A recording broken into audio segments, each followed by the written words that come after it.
Y ahora sí, ya estamos en el último bloque con la columna de política internacional con nuestro querido Sergio Guzmán. ¿Cómo estás?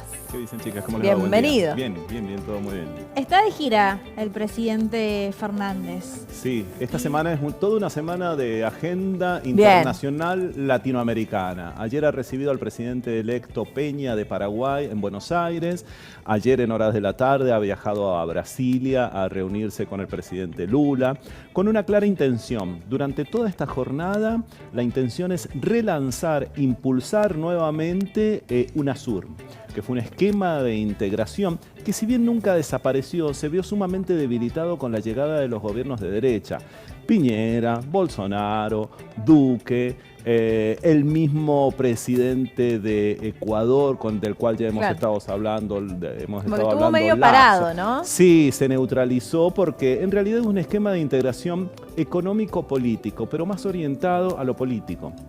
Se disparaba, se accionaba en el caso de que las democracias, los presidentes latinoamericanos concretamente, estuviesen de alguna manera siendo vulnerados en su función, estuviese alterada precisamente el desempeño que estaban realizando en sus actividades, concretamente la lucha contra el lawfare, por ejemplo, entre otras cuestiones.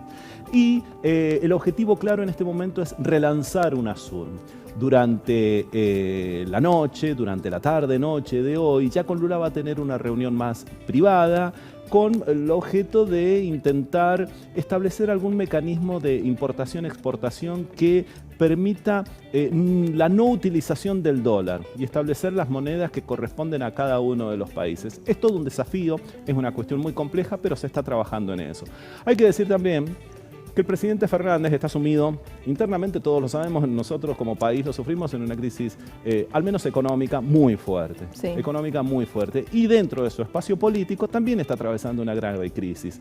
Por lo que, digamos que el escenario internacional le viene como una coraza de agenda bastante potable como para poder desenvolverse y desempeñarse. Y que también hay que decir esto. A nivel internacional, Fernández se mueve relativamente bien, se mueve bien, es diplomático, tiene gestos, hace acciones concretas que tienen que ver con una acción, con una actitud concreta de un presidente. Luego, el día de mañana, va a estar en Bolivia, en la ciudad de Yacuibá, perdón. Y resulta que en esta ciudad va a lanzar la inauguración de una represa eléctrica que conecte ambos países, una conexión eléctrica entre ambos. Entonces, a nivel regional es una actividad importante, es una actividad que tiene que ver con procesos de integración, con procesos energéticos, con procesos que hacen a la vida de los pueblos. Recordemos, en el caso de UNASUR, revitalizándola, impulsándola, saliendo de aquel viejo esquema que la había neutralizado, con la creación del Grupo de Lima, con la instauración de los gobiernos de derecha, con ese impulso que le había dado Bolsonaro en aquel momento, fundamentalmente el presidente Bolsonaro en Brasil, Macri acá, Piñera en Chile, etc. Estos presidentes se habían alejado del esquema de UNASUR, que había prácticamente sido desmantelada. La sede la tenía en Quito. Fue de hecho una estructura edilicia que había aportado el gobierno de Ecuador y que con el advenimiento de los gobiernos de derecha directamente se deja de lado, al punto que prácticamente la desmantelaron.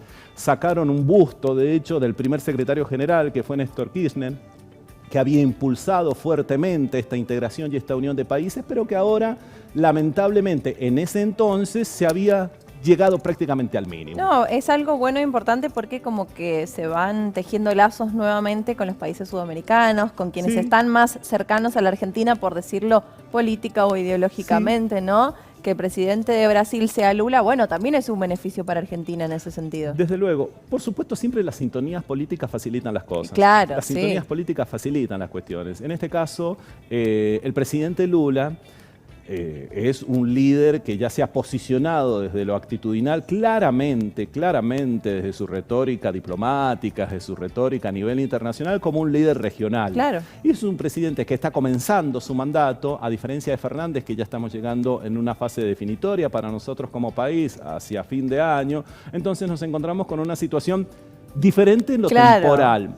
con sintonía en lo político y vamos a ver qué sucede al menos en nuestro país, pero con un presidente Lula que incluso hasta hace poco ha estado en la cumbre del G7, nada más y nada menos que en la ciudad de Hiroshima, en donde estuvo la presencia también del presidente de Estados Unidos, en donde había una pequeña expectativa de que tal vez el presidente de Estados Unidos diese algún pedido de disculpas por los dos mayores actos terroristas que han cometido, bélicos y terroristas, que cometió una nación contra otra, como fue el lanzamiento de las 2 bombas atómicas. Nada más y nada menos que en Hiroshima fue.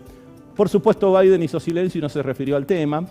Parece irónico que la cumbre del G7 se haya realizado justamente ahí con la presencia de ellos. Intentaba, parece ser, forzar o dar un mensaje que Biden no lo cumplió, Biden no lo hizo, pero bueno, y que en este contexto y en esta cumbre el mismísimo Lula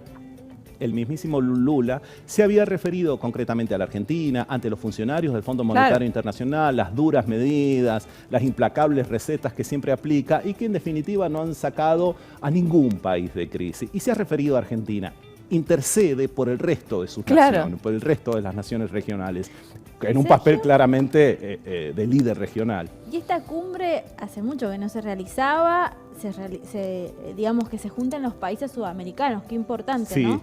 El relanzamiento de UNASUR responde a un acuerdo que se había llevado a cabo entre el 6 y 7 de abril de este año para precisamente impulsarla, reimpulsarla nuevamente, porque reitero, es un mecanismo de respuesta política, mientras que Mercosur está más orientado, por supuesto, también político, cultural, social, económico, etcétera, pero está más orientado hacia lo económico. UNASUR reviste un perfil más bien político. Entonces, por eso la importancia que revisten este tipo de encuentros, este tipo de cumbres. Pero es un proceso, no es de un lunes para un miércoles que se va a llevar a cabo esto. Si decimos que hace unos meses, si bien hace muy poquito tiempo, a principios de abril, ya habían acordado esto, es este el momento del relanzamiento de UNASUR. Y qué importante, ¿no?, desde la mirada política internacional, que estos presidentes sudamericanos se reúnan nuevamente, que puedan hablar, puedan hablar las problemáticas de cada uno de los países, ¿no? Sí, porque fíjate que hay países que ya habían renunciado directamente y se habían retirado de UNASUR, había conglomerado varios países de la región de Sudamérica. Y por ejemplo, en el caso de, por mencionar alguno, Perú ha suspendido indefinidamente su participación en UNASUR por cuestiones, como dice Ana Paula, por cuestiones estrictamente de sintonía política. Muchísimas gracias. No, por favor, gracias. Muy claro, como siempre.